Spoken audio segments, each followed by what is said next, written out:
I'm going to wait for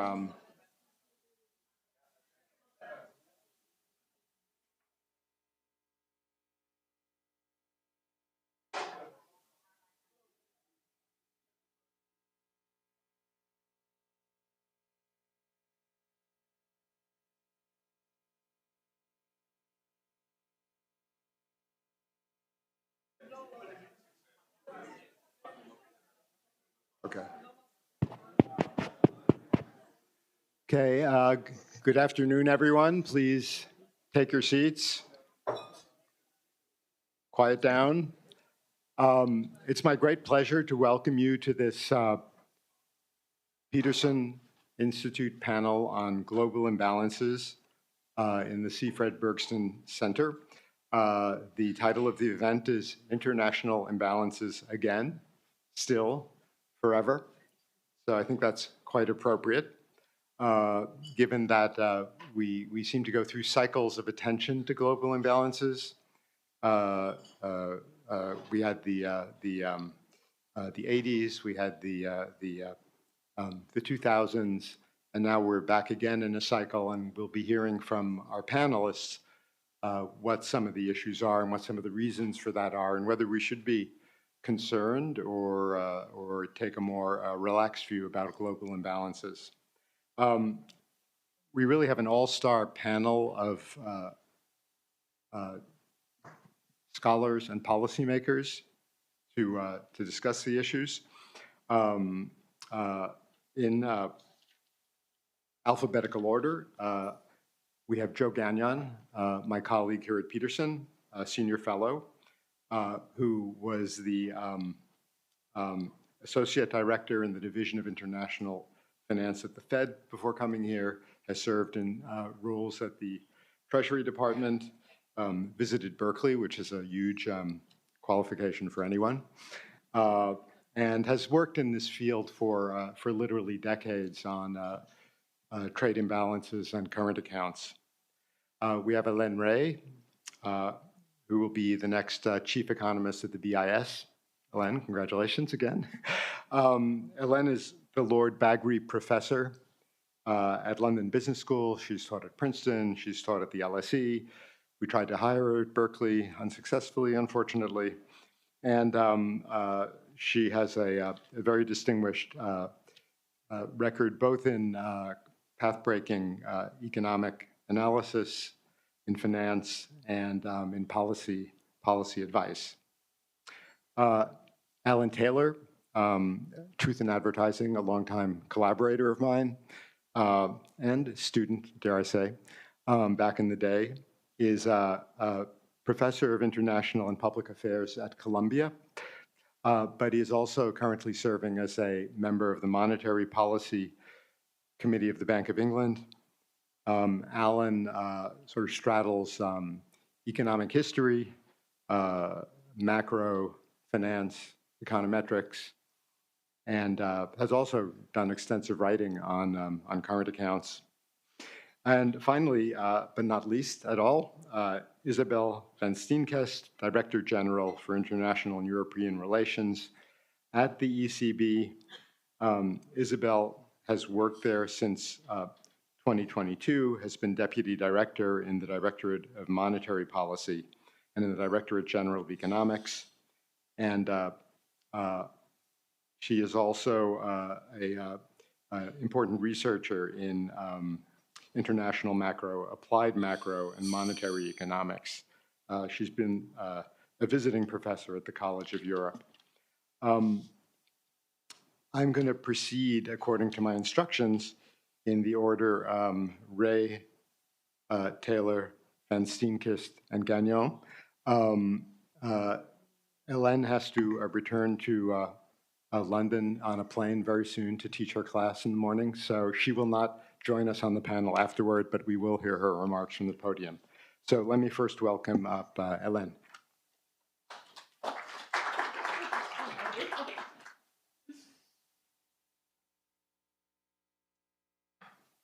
Thank you very much, Maurice, for this very generous introduction. And I have to say that I won't be able also to be here for the questions, but I fully delegate my answers to Maurice. on the panel. So the presentation I'm going to be making today is based on a report that we have just finished for the French presidency of the G7, and my co-authors on these reports are Chongen Bai from Tsinghua, Gita Gopinath from Harvard, and Axel Weber from Frankfurt. And this report also benefited greatly from a CEPR Bruegel Paris report, which has been written also in the last months, and to which several very eminent economists collaborated. And in particular, we have had contributions here from Maurice and from Gian Maria and many others. So building on this, I'm going to be giving you, really, given my time, a few highlights of the report. The report is available on the website of the French presidency of the G7. As you can see here from this graph taken from the Paris report, and I believe from actually Maurice's chapter, we have seen in the recent past several instances where global imbalances defined as persistent and excessive current account imbalances have widened. We had at the beginning of the 1980s, we had before the Plaza Accord, we had the first episode. We also had an episode, obviously, at the beginning of the 2000s, which ended up with a great financial crisis. And we currently are in another episode of global imbalances, where, according to the IMF, the excess current account balances account roughly for 2/3 of the widening in 2024. So why are we concerned about global imbalances? Well, usually global imbalances, and that's what very much we learned from these historical episodes, are coming together with tensions on the trade side, so trade protectionism, essentially, which we are currently also seeing, and also sometimes with financial risks. And again, that was very much the case in 2006-07, and we might be also seeing some signs now. So this is why we are concerned about these episodes. Now, what are the causes of global imbalances? So here we very much take the view that global imbalances reflect unbalanced growth models, okay, of various areas. And the areas which are right now under the focus are the United States. You could see before that the US was pretty much the deficit country, actually, for all the episodes. China on the other side, and Europe. So the kind of G3. And in the three cases, we have unbalanced growth models. So the macroeconomic nature expressed itself so via savings and investment imbalances. And those are shaped by macroeconomic policies. So as I mentioned, the risk associated with those imbalances are well known from historical episodes. Now, we are also aware that besides global imbalances, there are also sectoral imbalances, which are conceptually very distinct. So by sectoral imbalances, we mean, for example, imbalances in the manufacturing sector, or for the case of the US, we have a very specific example. The energy sector in the US was under deficit, while the US had a current account deficit. Now the energy sector is in surplus in the US, and the US still has current account deficits. So these are very conceptually different notions. However, sectoral imbalances are also associated sometimes with protectionism, with financial and security risk, and may also reflect sometimes, again, non-market practices and choke points. So they are also important from a policy perspective, even though they are conceptually quite distinct. Now, in the report, we spent some time trying to dispel what we believe are common misconceptions in the discussion of global imbalances. In particular, so one has to do with a central role for exchange rates. We do not believe that exchange rates have a causal role or a very central role. We believe they are a supporting role in the case of global imbalances. I won't have much time to develop, but as an example, if we look at the beginning of the 1980s, we had a very strong dollar. If we look at just before the great financial crisis, very wide global imbalances, the dollar was actually depreciating. So there's no automatic co-movements between global imbalances and exchange rate movements. We also dispel the notion that tariffs can close imbalances. And another very important point, on which actually Maurice has written a fantastic piece recently, is the fact that somehow, because the US is issuing the global reserve currency, the US should be running current account deficits. This is not the case.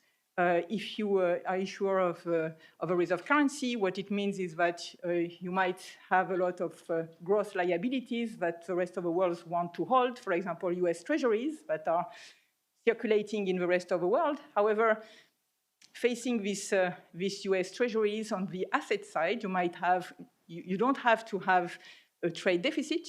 You might have also some assets, some gross assets. So if you have gross assets, gross liabilities, they may balance. Indeed, you might have a current account surplus, and historically, that has happened for currency issuers. So again, I will refer you to the excellent piece that Maurice has just written on that. Now, if global imbalances are essentially macroeconomic in nature, then we go into more detail for each of the three big areas here and spell out what are the unbalanced growth models that are given rise to these global imbalances, and so what would be the relevant macroeconomic policies in order to rebalance, in order to correct them. And one thing we point out is that it's very much in the interest of individual areas to actually do this rebalancing, and as well as in their collective interests. So why is it of the interest of the individual area? So let's take, for example, China. I think it's relatively clear that there are decreasing returns to the growth models of China in terms of excess investments in the traded goods sector, in terms of having a relatively atrophied non-traded sector, in particular vis-à-vis services, which is consistent with a very depreciated real exchange rate.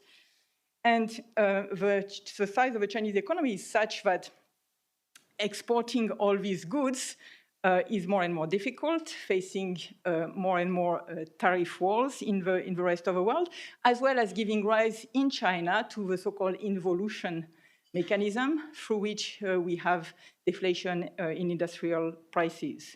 So there's a number of key macroeconomic levers that China could use in order to rebalance its economy. That would be in the interest of the Chinese economy. That would also be in the interest of the other countries, so the US and Europe, to do their rebalancing more or less simultaneously. So it's a very weak form of collaboration, weak form of cooperation. But if China rebalances, that would increase the real rate of interest. And if you are a deficit country, you would, if you actually rebalance at the same time, that's going to decrease your cost. Okay, so this is something that we point out. And we have some discussion about Europe and what should be done in the case of Europe, very much along the lines of Draghi, Letta, and now Noyer and Cookie's reports. Also, from the point of view of the US, here we talk about fiscal adjustment, and we also point out some risk in terms of financial stability and also the functioning of US Treasury markets. So these are the points of action that we spell out in the report. Finally, since I also mentioned the necessity of thinking of sectoral imbalances as well as global imbalances. So global imbalances, we see very much still a central role for the fund with this surveillance and monitoring mandate. So we have some suggestion regarding doing joint scenario analysis, doing a little bit more of in-detail work when the external report assessment, focusing on the areas which are the most important one for global imbalances, etc. But we also point out that there could be more fruitful collaboration between the WTO and the FSB who are dealing with the sectoral imbalances. So in particular, for the WTO, these sectoral imbalances sometimes lead to trade surges, which are, from a political economy point of view, very difficult to take. And it turns out that the WTO, in its framework, has been built in order to deal with those issues. There are some safeguard clauses in the WTO, which are pretty much breathing spaces, which are there to ensure the political durability of trade, of openness to trade. And so what we recommend is that they should be a little bit more pragmatic and a little bit easier to use. They are being used, by the way, by a number of countries currently, but they could be made easier to use. So we have some recommendations for the safeguard clauses, the anti-dumping and countervailing duties clauses, and there was as the national security clauses. And from a financial stability point of view, here there's very much a role for the FSB, collaboration with the fund as well, with a lot of transparency work needed on data, as well with the BIS for cross-border exposures of NBFI, and essentially also the offshore places where there is also a lot of crypto activity, so regulatory arbitrage, as well as the design of system-wide stress tests, as started in particular by, for example, the Bank of England. And let me stop here.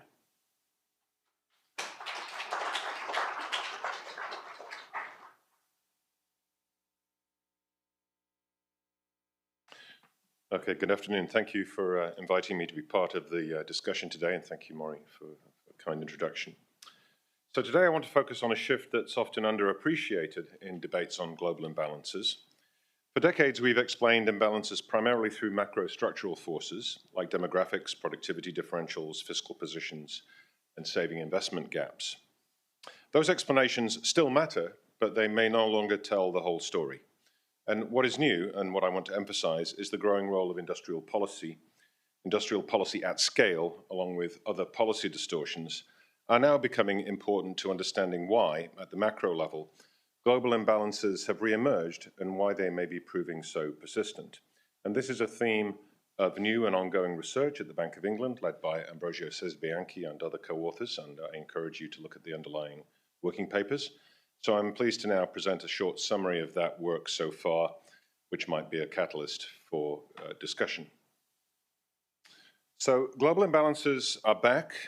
They've returned to levels we've only seen a few times in the past. But the novelty is not just their size, it's the mechanism behind them, I would argue. Traditionally, we would have attributed these imbalances to macro fundamentals, like the population, aging, productivity gaps, fiscal positions, and so forth. And those forces still operate, and Hélène emphasized those, but they may not be the whole story. And today's imbalances may increasingly be shaped, in addition, by micro-level policy choices, especially industrial policy, that alter incentives for firms, suppress household consumption, and redirect resources toward export-oriented sectors. And these policies do not simply shift the composition of output, they reshape the entire domestic demand structure. And industrial policy may be especially powerful when combined with three reinforcing features: managed exchange rates, which prevent currency appreciation while increasing foreign reserve accumulation, capital controls, which limit outward investment and keep savings trapped domestically, a form of financial repression, and consumption-suppressing policies, which reduce household income shares or increase corporate savings and tilt the economy toward production rather than absorption. And this combination may be what makes the current episode different. Industrial policy is not operating in a vacuum. It is operating within a policy architecture that systematically pushes economies toward persistent external surpluses. And this is a bit of a departure from the classic macro story and may explain why imbalances today are more entrenched, more policy-driven, and more resistant, possibly, to traditional adjustment mechanisms. So this chart shows the long-run evolution of global imbalances, and what stands out is that the current period is not just another upswing in a familiar cycle. It may be a structurally different regime. In earlier eras, imbalances tended to unwind through exchange rate movements, interest rate adjustments, or shifts in domestic demand. But today, those mechanisms are maybe somewhat muted. And that's why even major shocks, from the global financial crisis to the pandemic, have not produced perhaps the standard sustained rebalancing, because the underlying policy architecture is maybe designed to preserve those external surpluses. So perhaps macro forces are not sufficient on their own to explain the scale and persistence of today's imbalances. A complete explanation may also need to take account of the micro-level mechanisms embedded in industrial policy. And modern industrial policy is not simply about supporting strategic sectors. It often comes with lots of other ingredients like targeted credit allocation, subsidized capital for export-oriented firms, administrative guidance on investment priorities, restrictions on household borrowing for consumption, suppressed wage growth in tradable sectors. Now, these interventions shift the internal balance of the economy, raising production capacity faster than domestic absorption. And they channel resources into sectors that are structurally oriented towards external markets. And the macro policy context comes into play here, as I have argued in my own research work with Woo-Jin Choi that recently appeared in the Journal of International Economics. Crucially, industrial policy interacts with exchange rate management. When a country prevents its exchange rate appreciating, the competitiveness gains from industrial policy can be locked in for much longer than would otherwise be the case, perhaps creating a self-reinforcing cycle. Industrial policy boosts exports, exports generate surpluses, surpluses put upward pressure on the currency, but the currency is then prevented from appreciating. And then capital controls and the domestic financial system become a closed loop. Savings cannot easily flow abroad, so they accumulate domestically, pushing down interest rates and maybe encouraging further investment in the same export-oriented sectors. Capital controls also limit foreign speculative investment that would put downward pressure on the exchange rate. So I see this as being an interesting lock-in, maybe a micro fusion that is unusual in the current era. So industrial policy is now not just shaping the structure of production, it's shaping the structure of external balances. This chart illustrates how these dynamics may be playing out across major economies, and that a portion of current account balances cannot be explained by traditional macro fundamentals. So this is an accounting exercise that the Bank of England team did. And you can see here the US continues to run large deficits, supported by global demand for dollar assets. But the more interesting story may be on the surplus side. China's surplus is no longer easily explained by demographics or productivity alone. It may reflect parts of the policy mix like industrial upgrading, managed exchange rates, and a domestic demand structure that systematically favors production over consumption. And maybe too in parts of the euro area, particularly Germany and the Netherlands, exhibiting surpluses that exceed what macro fundamentals would predict. These surpluses may reflect sectoral specialization and institutional features that suppress absorption. So in all of these exercises, the unexplained component is large, and it may be that industrial policy is what explains the gap. And so a note on persistence. This scatterplot shows how persistent imbalances have become in the modern era by comparing the current account balance with its 5-year lag. And it shows how persistent imbalances become in the modern era relative to a century ago or the interwar period or Bretton Woods. In the past, these imbalances were more responsive to shocks and policy changes. Today, they are much more sticky. And I think one reason here might be that industrial policy creates capital-deep tradable sectors that are not easily unwound. We can think about both economic and perhaps political economy reasons for that. Once a country builds a globally competitive export machine, supported by subsidies, credit allocation, and exchange rate management, it becomes structurally difficult to shift resources back towards domestic demand. And I think that's a key novelty, and industrial policy may thus create path dependence in external balances. To conclude, let me focus on some risks and policy implications. The political risks are rising because industrial policy is inherently competitive. When one country subsidizes what is seen as a growth-promoting sector, others can feel compelled to respond to defend their own productivity or strategic interest. And the adjustment risks are asymmetric. Deficit countries face pressure to adjust, surplus countries do not, the old story. So industrial policy and macro distortions can amplify that asymmetry by locking in these export-oriented structures.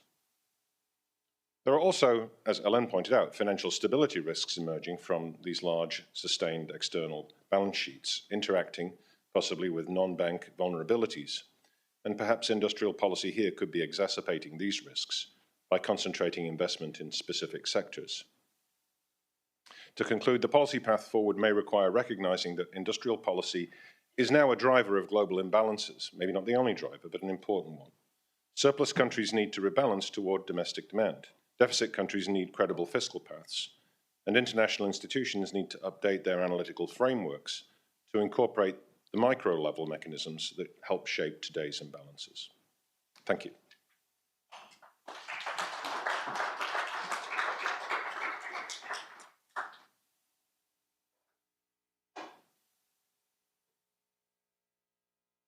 Before I start talking, let me thank Peterson Institute for organizing this panel and for inviting me, and for Maurice having me here.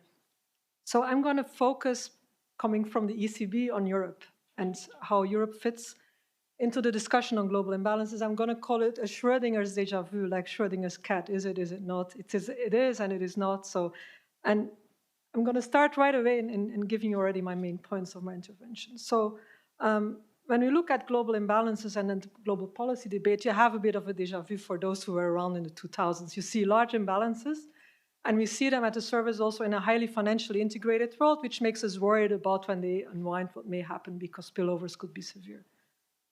But if you look under the hood, and if you look in particular for the euro area, it's not so much of a déjà vu. At the time, for those who remembered, we were worried about the deficit countries.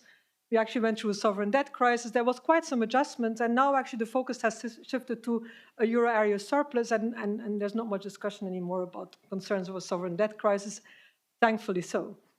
Now, if you look in today's world, the euro area is an important contributor to global imbalances. Actually, any large jurisdictions, as soon as it runs an imbalance, is going to be an important contributor. But that doesn't mean it's worrisome, right? And my point is, we're not at the epicenter this time on the discussion on imbalances. We look at the surplus. Yes, there is a surplus, but it's already declining. And when we look at the policies across the countries, they're actually going in the right direction. It's not less evident. It's less evident when we look elsewhere. But of course, that doesn't mean that Europe should be rest assured. We can and should do more, because in particular in Europe, the policies that would rebalance growth, and that's what Hélène already said, are also those that support near-term and actually also long-term growth. So there's no trade-off between rebalancing policies and growth for Europe. That doesn't mean it's always easy to do, because there's always vested interests that get you, in particular when we try to integrate in Europe. We all know it's a good thing, but that doesn't necessarily mean it has been easy to achieve. And my final point is, and when we think about imbalances and why we're concerned about them being so high, is because we're thinking about disorderly unwinding. And there I come back to my déjà vu. So, maybe the euro area is, in terms of the imbalance discussion now, it is not a déjà vu, but maybe there's some déjà vu after all for the euro area, in case it unwinds, and maybe last time it went via the banking sector, could it happen this time via the MBFIs? So in the next couple of slides, I'm just going to have some charts illustrating the points that I had. And the first one, actually on the left, I borrowed from Alan the chart, so I don't need to discuss it very much, but it just shows that global imbalances are actually at very high levels. The chart on the right, I want to combine it with that, is that the world is still very financially integrated. And this is a chart from a Geneva report. One of my co-authors is in the audience, and he knows much better this data than I have. So if you have questions on the data, please go to him. But this is a proxy for international financial integration, which is basically the sum of the stock of total gross external financial assets and liabilities. We haven't seen the world integrating further since 2008, but it remains at a very elevated level, right? And so that makes us concerned about imbalances. Now, as I mentioned, euro area is an important contributor. I updated the data for the IMF RIO release this week, and actually for 2025, the euro area current account surplus went further down. If you would have looked for 2024, euro area contributed around 1/4 of the imbalances. That was on par with China. Actually, China, the surplus increased further, whereas for the euro area, it decreased somewhat. But still, we're like the second larger contributor on the surplus side, surely because of also the size of the euro area. Now, as I mentioned, for Europe, the debate this time around is quite different. This just on the left-hand side shows the current account balances in 2007 and compares them to 2025. The 2007 is the dark blue bars, and the light blue bars are 2025. So you can see in 2007, we had this group of countries that had very large deficits. They were a source of concern, and the concerns unfortunately materialized. And we saw quite some adjustment by these countries. And so as a result, as the surplus countries didn't adjust and the deficit countries did, what you saw was euro area current account as a whole basically shifted from balance to a slight deficit to surplus. Now, since 2017, what you can see is that we do see a gradual decline in that surplus again in the euro area, and partly because also we see some policies starting to being taken by the surplus countries. Now, as I mentioned, Europe is not at the epicenter, and there's many ways to skin a cat, right? So this is just one way, and it's partial, but it's just to illustrate a little bit, like, where do imbalances actually sit? These are just ratios: household consumption to GDP ratio and gross fixed capital formation to GDP ratio, where you look basically on the left-hand side, you see really two clear outliers, right? So you see China, and there's a lot of discussion always about China. Consumption is very low. There's a variety of factors there. We'd also say household saving is very high. That's just the other side of the coin. For the United States, basically, you see very, very high consumption to GDP ratio. So two very different economies, and you have also two very different current account ratios there. On capital formation, you can also see there's one outlier, which is China. I sometimes think China doesn't have an export-led growth strategy, but they have a domestic production-led strategy, and then basically the collateral is that whatever you don't sell at home because consumption is depressed, you end up selling abroad. For the other countries, investment is much more range-bound, but I just wanted to show this also as a side remark that, high investment, of course it leads automatically to higher growth by, accounting-wise, but it doesn't necessarily lead to higher TFP growth because the US has far higher TFP growth and China has rather low TFP growth, and if you look at the investment ratio of China, it's far above that of the US and the other European economies. As I mentioned, policy is going in the right direction. So for Europe, you see a lot of efforts actually to step up investment, and part of it is a bit of necessity on the defense side, but also on infrastructure. I have here just on the very right chart, the expected additional spending for Germany. This is just from the Bundesbank's estimates, basically. If you look at the other jurisdictions, if you look at the US, I have here the CBO projections. You see basically the federal debt as a ratio to GDP is not set to decline necessarily. It's actually set to increase further, right? And that doesn't bode well for the current account deficit. And if you look at China, there's no real signs that they want to move away from this kind of production-led and growth targets kind of strategy that they have. So the direction, at least, of travel looks different for the other major jurisdictions. Now, my final point that I want to raise, as I mentioned, well, Euro area, it is in a different situation, but it is not so after all when we start looking under the hood actually in terms of the linkages, right? So if you look at the banking sector linkages after the global financial crisis, banks learned their lesson by force, partly by regulation, but the exposures of the banks directly to the foreign jurisdictions has massively declined. But what we do see now is that banks have become increasingly exposed and are increasingly lending to MBFIs, and those are, for instance, then invested into the United States. So we see a risk if imbalances in wealth that we see the spillover, but then through the back door via the MBFIs. And that really calls for enhanced monitoring, understanding better. This is also what Hélène was mentioning on the data, but also the regulatory side, right? Not just in the jurisdictions, but also global cooperation, which in a fragmenting world is becoming increasingly difficult. Thank you very much.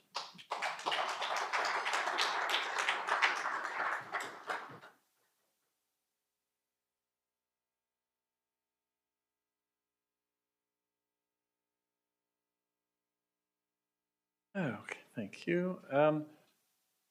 My talk today is jumping off from two papers I've written over the past year with Tam Bayoumi, who's here today. The first one's on the US trade deficit and issues about sustainability. The second one is prospects in the near term for global imbalances. They're both on the PIIE website. Some of the key points are that, as people in this room know, the United States has had persistent current account deficits for 45 years, current account being the best measure of trade deficit. This means we've been borrowing from the rest of the world, and the net international investment position, which is our claims on the rest of the world minus their claims on us, is at negative 90% of GDP, which is an astonishingly large number. We show in the paper there's some measurement issues. Probably a more realistic value would be minus 70% of GDP, but that's still a pretty big negative number. We find the main driver throughout this 45 years is the safe, large, and innovative US financial market, which excels at creating assets that are attractive to international investors. But a little note on that is that you would think then that we would have more investment in the US, but as you just saw in the previous Isabel's chart, we don't have more investment. What we have is that has pushed up asset prices, made American households feel wealthier and save less. So it has driven us to save less. Two minor contributors are the dollar's reserve currency role. It's not a major contributor, but during the years 2003 to 13, it was. For those years, Fred Bergsten and I wrote a book in 2017 in which we called that the decade of currency manipulation. The dollar was the main vehicle for that manipulation, and so it did impact our trade balance. U.S. fiscal deficits are now important and have been for the past 5 years. They're a major contributor now. But over the previous 40 years, on average, the U.S. fiscal deficit was very close to that in other countries, and so it couldn't have been a very big net contributor on average. Turning to China, China's rapid productivity growth and the proliferation of new firms and products means that its real exchange rate needs to appreciate over time just to keep trade in balance. Hélène mentioned sort of macro intervention in exchange rates. Well, the most prominent example is in the mid-2000s when the government of China held down its currency, kept it from appreciating, and that led to the first China shock of the mid-2000s. Currently, China does not appear to be doing a lot of intervention, but in capital flows, what's going on is that the rest of the world has completely lost its appetite for Chinese assets. And China private sector has continued to want to buy foreign assets. And so that has allowed the current account to grow and the renminbi to be weak without so much intervention. So looking at the US, now, Hélène said exchange rates don't matter. I think what she meant was they're not a driving fundamental, but I do think they are the transmission mechanism for fundamentals to work. And so what I show here is the US value, the real value of the dollar is the blue line here. And you see 3 waves of strong dollar, and we're currently in the 3rd wave of a strong dollar. The orange bars are the non-oil current account balance for the US. I take oil out because it doesn't respond much to the dollar, and it's had different movements lately. But what you see is that with a lag of 2 to 3 years, when the dollar is strong, then the current account is weak. And then when the dollar weakens, then the current account recovers. And we're now in the 3rd wave of this pattern. Going forward, the dollar is still strong at the end of that chart there, but it didn't appreciate any more after the imposition of last year's tariffs. And standard macro models would have called for that to keep the balance constant. Well, since the dollar didn't appreciate, the tariffs probably will reduce imports a bit. And that's one reason I expect this current account might narrow a bit going forward. Another reason is that the US interest rates have declined, and that reduces the net interest payments, which is part of the current account. So absent the Iran war, I would have predicted a narrowing of that deficit by 0.5 to 1% of GDP. But high oil prices are a new factor. They actually improve the oil balance a bit because we're now an oil exporter, but that's a pretty small thing. They might hurt the non-oil deficit because our foreign markets are more likely to be hit negatively, the growth negative hit from this than we are, which would hurt our exports. So we'll see. But the deficit will remain large, even if it shrinks a little bit. In China, again, I'm showing the real exchange rate for China in the red line, and the Chinese current account is the green bars. And again, you see when the renminbi is strong with a lag, then the current account shrinks, and when the renminbi is weak with a lag, the current account grows.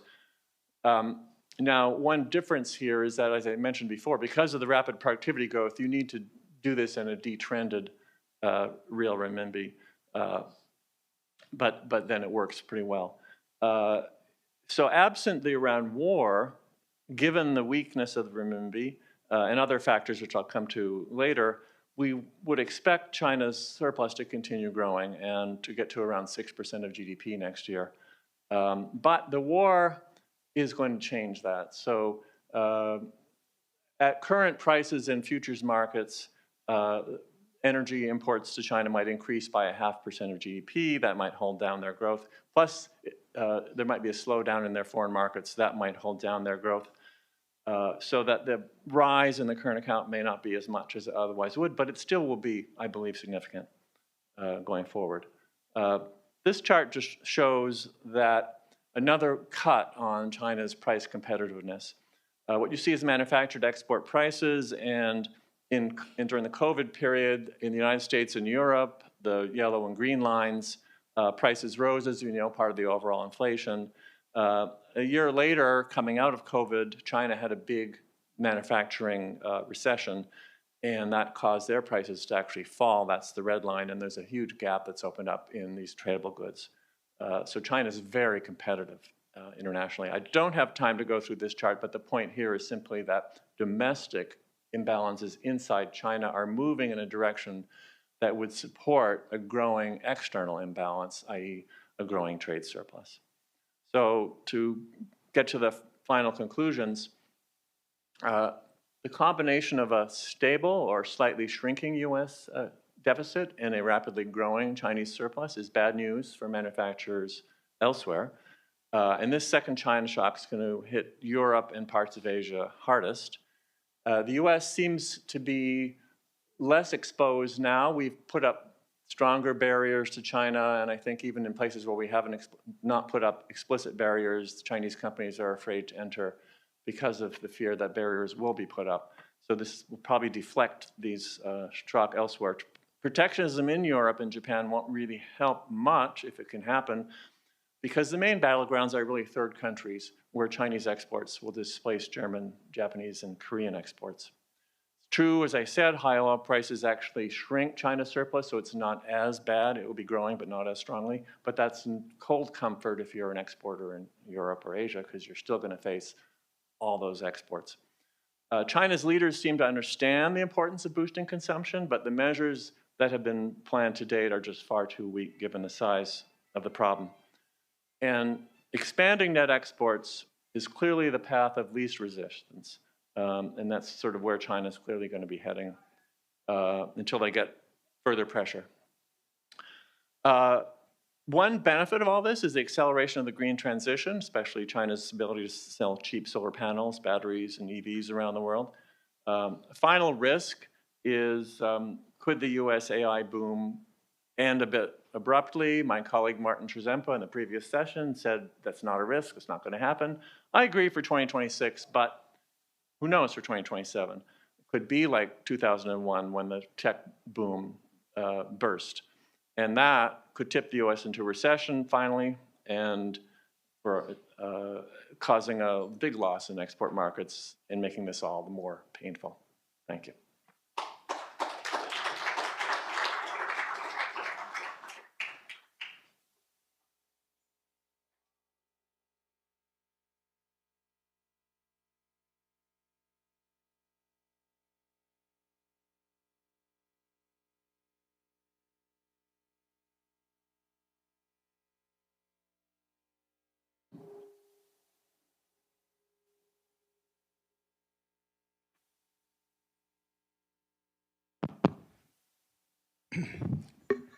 Okay, I'm going to use my monopoly power of over the podium to make two observations. Then I'm going to ask a question to all of the panelists, but just two reflections sparked by the comments that the speakers have made. Back in 1980, there was a very famous paper written by Martin Feldstein and Charles Horioka about saving and investment rates across the world, and he showed that these were highly correlated. And he concluded from this that there was not much capital mobility in the world. What we saw in both Isabel and Alan's presentations was that the dispersion of current accounts has reached levels comparable to the gold standard. And in fact, in 1980, in a paper in the IMF staff papers, Tam Bayumi entered this debate looking at data from the gold standard and said, well, indeed, the gold standard saving and investment rates are not highly correlated because countries did not target their current accounts. And so now if we look at these dispersions, we're back in the situation with regard to capital mobility, which we were in under the gold standard. and which was highly lauded, yet we're not happy, right? And that's because we think there are certain distortions that are driving these global imbalances. Now, second observation, which was sparked by a comment of Joe's, is that some of the actions that are doing this are on the international investment side, not just on the trade side. If we look at the Trump administration's attempt to make trade deals involving large foreign investment flows into the U.S., at least in the short run, those are going to worsen the U.S. external position. Similarly, actions that discourage investment in China by U.S. firms and firms elsewhere, as Joe pointed out, are also going to tend to weaken the RMB and augment China's external surplus. So a lot of policies working in different directions and unclear what the result will be, which brings me to my question for the panelists. You know, if you go back to the 1980s, the Plaza Accord, big discussion about external imbalances, fundamental disagreements between the Europeans and the Japanese saying the imbalances were due to U.S. fiscal deficits, and the U.S. saying they were due to low growth and market interventions abroad. And basically it was resolved perhaps not so much by purposeful policies, but by things like German reunification, which was not a macroeconomic policy in intent. So my question for the panelists, and maybe we could go from left to right, is suppose we have today similar disagreements internationally about global imbalances. The Chinese point to U.S. deficits and they say the role of the dollar. The U.S. points to Chinese subsidies and other industrial policies. Suppose indeed we are in a standoff and nothing happens and global imbalances don't shrink and continue to grow. How do you see the economics and the politics possibly dictating the outcomes? And I understand this is all very complicated by the Mideast situation, but I'd like you to sort of spitball a little about this and tell the group what you think. Alan. Their left to right. My left. Yeah, thanks. Great list of questions. Not sure I can answer all of them. Very interesting to bring up Feldstein-Horioka, which I was mentioning actually in the discussion with Hélène, just as Isabel was going through her slides, because it was striking that China's consumption ratio to GDP fell by 20 percentage points, just as their investment ratio to GDP rose by 20 percentage points over that sort of longer run period. Totally consistent with Feldstein-Horioka in the sense that that completely swamped the current account movements, large as those are. But you reminded me of my research, blast from the past, many years ago, on time series of current accounts and investment and saving. And I'd be curious to talk to Tam afterwards or Q&A. I think that was a period in the 19th century when these current account balances were at their most persistent, as we saw in that sort of persistence scatter plot. And we have kind of gone back to that. So it's maybe not such an unusual phenomenon. But over time, you know, there's co-integration. You have to like obey the budget constraint. But it seemed like the mobility there just took the form of you could have imbalances for longer, even if on average you had to have saving equals investment. I was going to throw a question back at you, which is in the slide that Hélène showed, but she attributed to you. We had a lot of discrepancies, consecutive persistent discrepancies on the surplus side in, I think, the 70s and 80s, and they've all flipped to negative. So we've gone from missing surpluses to missing deficits. I wonder if that's part of the mystery of what's going on. Has the dark matter flipped signs, and if so, where is it? But on prospects for resolution, I'll go back to the sort of political economy point, and I guess I'm channeling my neighbor, Jagdish Bhagwati, who was your neighbor back in the day, who I see all the time because we live in the same building. And I just think about how with industrial policy, which is what I emphasized, you're veering off into sort of micro level sectoral and industrial kind of distortions, which, like trade policies, are going to have lots of like dispersed interest groups. So if it's like, you know, we need to have a Plaza Accord, so you've got to talk about a lever, which might be fiscal policy, or another lever, which might be exchange rate policy.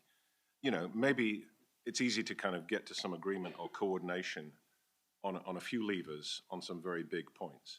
But if you've got tons and tons of industries and sectors and interest groups, and sort of resolving an imbalance problem that's inflected with lots of industrial kind of policy interventions as well, then instead of taking 1 or 2 years like a Plaza Accord, it'll be taking, I don't know, 10 or 15 years like an Uruguay round. And it feels a bit different and maybe not so happy.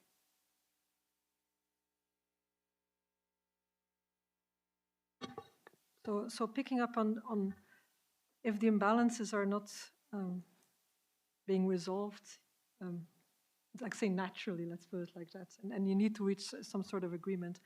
I think if you look through history, that has been really hard. I mean, we refer to the Plaza Agreement, but even the Plaza Agreement, there was already some move in the right direction by the time that took place. And as you mentioned, there were other factors that led to the resolution. And I think the European Union has been maybe a nucleus also of showing how difficult it is to resolve imbalances, because we had all the discussion of intra-EU imbalances, and we had set up all kind of very complex processes, macroeconomic imbalance procedures, you know, so that, you know, there would have been an adjustment on the surplus countries and the deficit countries. It's really, really hard. So I can see that in the current context, it will be very difficult as well. Again, what, at least on the surplus side, and referring to what Alan was saying on these industrial policies, China is eating away the manufacturing lunch, not just of Europe, from the advanced world, but also in the emerging world.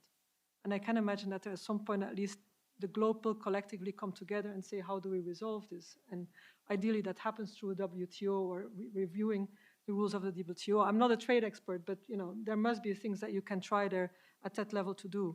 Now, what I'm most concerned about, and as central banker always see risks, is you know, that resolution will happen to a disorderly unwinding. And there, why we're different from 2008 is that the world is far more fragmented. 2008, you had the G20 getting together and basically acting very rapidly. Now it's much more difficult to reach global agreements. At the time, money was flowing into the United States, although the source of the shock was the United States. If we're having an episode where markets react as in April last year to a shock, then we may see a very different and more difficult even unwinding of imbalance. So I'd like to separate sort of current accounts caused by policy actions and current accounts that might be caused by private behavior. And it seems that there's a growing sense that policy actions do cause some of these imbalances, and that maybe there'd be a natural agreement that that's something that we should agree to counteract to some extent. Fred and I talked about the currency side of it some years ago, and that was sort of our conclusion. But then Alan, the stuff you showed today shows that there's many more sides of it besides just holding your currency down. There's industrial policy of different types, and it gets very complicated, but there still is a sense that maybe we need to think about distortions that these things cause and counteract them. But it seems that's tough enough. But what if my nightmare is that we're moving to a world in which maybe this is actually not going to be that important, because it's, especially with respect to China, it's going to be driven entirely by what private Chinese people want.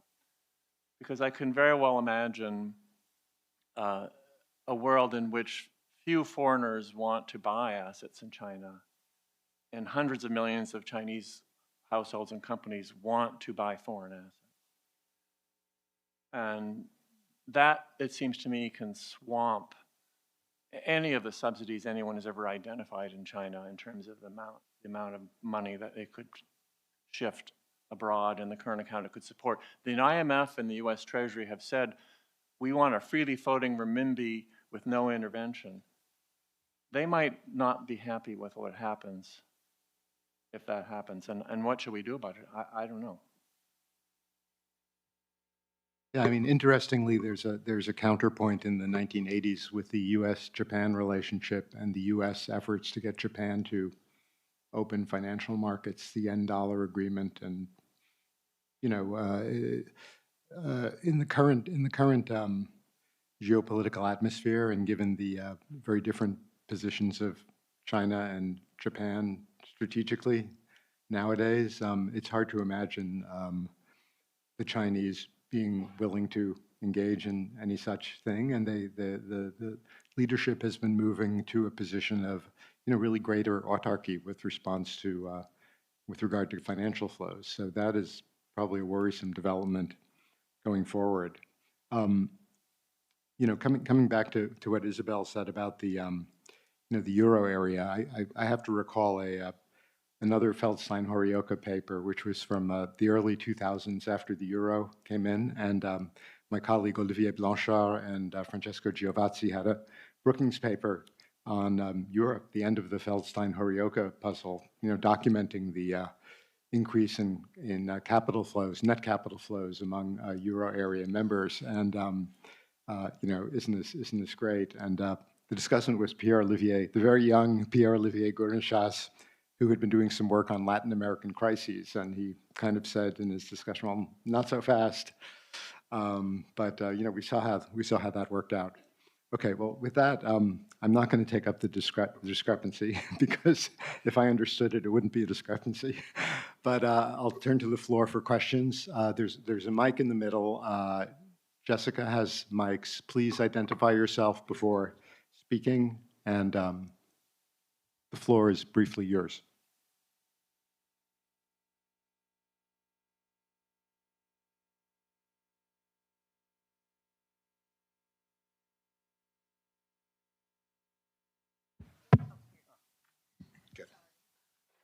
Two brief comments, quite different comments. So the first one is nobody said the words trade war, but it seems to me the second Chinese shock, if it does happen, and if it really does undermine a lot of manufacturing sectors elsewhere, it's very difficult to see, especially if the AI boom becomes a bust, how you avoid a lot of trade. Me. So that would be my shorter answer to that. On sort of fundamentally what's going on with imbalances, what strikes me is how long they've been around, right? The US deficit 45 years, UK essentially an identical number. China maybe more like 30 years. Germany, if you take out the unification, a long time. So then you have to shut your eyes and say, what's the fundamental differentiates the surplus and deficit countries. And it strikes me that a very good candidate for this is different financial sectors. The UK and the US have relatively disintermediated, relatively adaptable financial sectors. And, Japan, the Euro area, and China are all basically bank-based. And maybe there are other things which the two groups have in common, but that strikes me as not a bad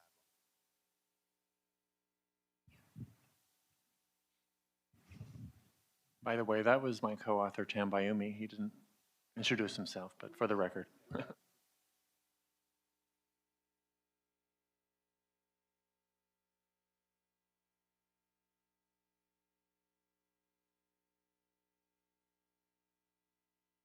Patrick Honohan, Peterson Institute. If there's nobody else to ask at the moment, I would like to ask the following question. Maybe it's not the flows that we should be worrying about, but the accumulation of different types of asset and liability. And do we worry much less if these assets and liabilities are things like equities, FDI, and much more if they're concentrated, maybe public sector debt liabilities? I think, well, the definition of FDI and the measurement of the stocks is somewhat an inexact science, but in principle, equity claims are self-liquidating. We should be worried about the debt claims, and for the U.S., those are still substantial, including substantial Treasury debt, which for me suggests one of the possible ways that imbalances could unwind in a disorderly fashion would be a set of events involving Treasury difficulties in refinancing, which possibly lead to Federal Reserve interventions from a, perhaps less independent Fed that is inclined to see market functioning as an issue when it's really insolvency. That's the issue, and that could be one scenario. And I think Tam is right that on the other side, the China imbalances, if not ameliorated, and the Chinese leadership keeps saying they want a bigger service sector. They keep saying they want more consumption. They keep saying they want to end involution. It just doesn't seem to happen. But if those things don't happen, I do foresee an upsurge in anti-China protectionism around the world, and that could also be quite disorderly.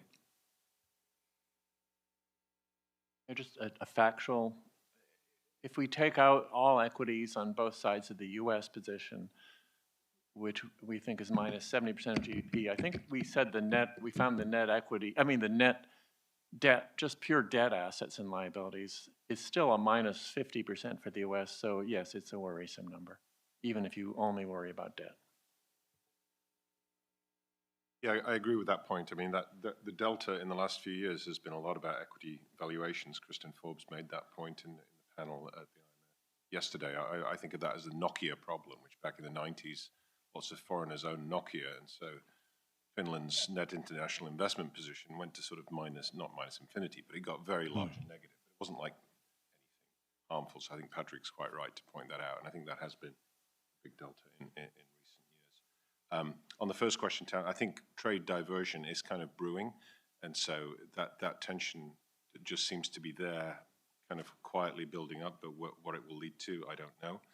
But I did want to ask a question about the financial assets and liabilities and how they balance out, and try to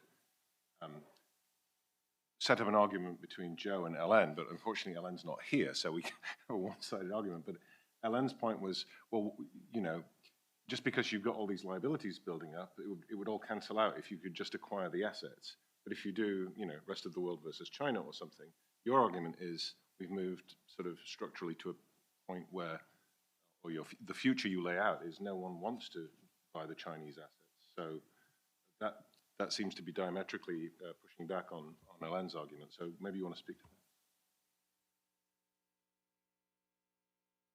that. Well, Hélène said the thing which is true, which is that there's no reason in principle why a reserve currency needs to run a current account deficit. Right? And that's because they could invest in those countries. So you could issue your assets to those foreigners and in turn buy their assets. So no trade implications. And as you say, the problem just seems to be, at least for a number of the surplus countries, most notably China, but also some other oil exporters and such. There really isn't a huge demand in the US to buy Saudi Arabian or UAE assets or Chinese assets or Singaporean assets. So in that world, I think the market equilibrium is going to lead you to a trade outcome, I think. And so even though she's right that it needn't be that way, I think it is being that way. Okay, I see Ted waiting to ask a question patiently. Oh, Ted. Do you want another question, or do you want to end things? Whatever you want to say, Ted. So an observation and a question. So I'm, as an old timer, I am struck by the fact that, 1971 was all about exchange rates and imbalances, right? And we now have a much broader sense of, at least economists have a broader sense of its underlying factors, other policies, which you all have talked about in various ways. Not that exchange rates don't matter, but they tend to be reflective rather than driving. But the question I guess I have is this new concern about global imbalances. So what's the concern? What are people worried about? Right? What do you expect to happen if nothing happens, so to speak? The policies don't change. Hey, panelists. I think I more or less alluded to that already before, that, you know, the reason why at least we look at imbalances, and in particular in the financially integrated world, is from a global perspective, they could unwind disorderly. And it's not just going to affect those jurisdictions that have the large imbalances, it's going to spill over across the entire world, right? And so this is the main concern. Just tying into some other points that were raised before, I mean, one thing I think is also relevant, because we're asking, like, you know, the composition of assets, liabilities, does it matter? Debt matters more, but in particularly short-term debt. And I think, like, the maturity of the issuance, at least on the US side, has been shortening. And that at least is something that I would be concerned about. And then finally, we're talking about also, you know, the differences in financial spaces. I think nobody had picked up that question by Tam Bayumi, but for me, it's more a reflection overall of your attitude towards risk. And Europe is very risk averse, which you see in higher savings, you know, very, very careful in what you invest into. And maybe we invest indirectly via banks and BFIs, we don't realize that we're doing risky investments. Whereas in the US, I think the attitude towards risk is far less. And so you see also much more market-based financing, for instance. I would see it like, you know, there's an underlying factor there. Okay, we're now in deficit, and the last session also ended in deficit, and so that's a persistent deficit. And so I'm going to declare this session over, and please give the panelists a big hand.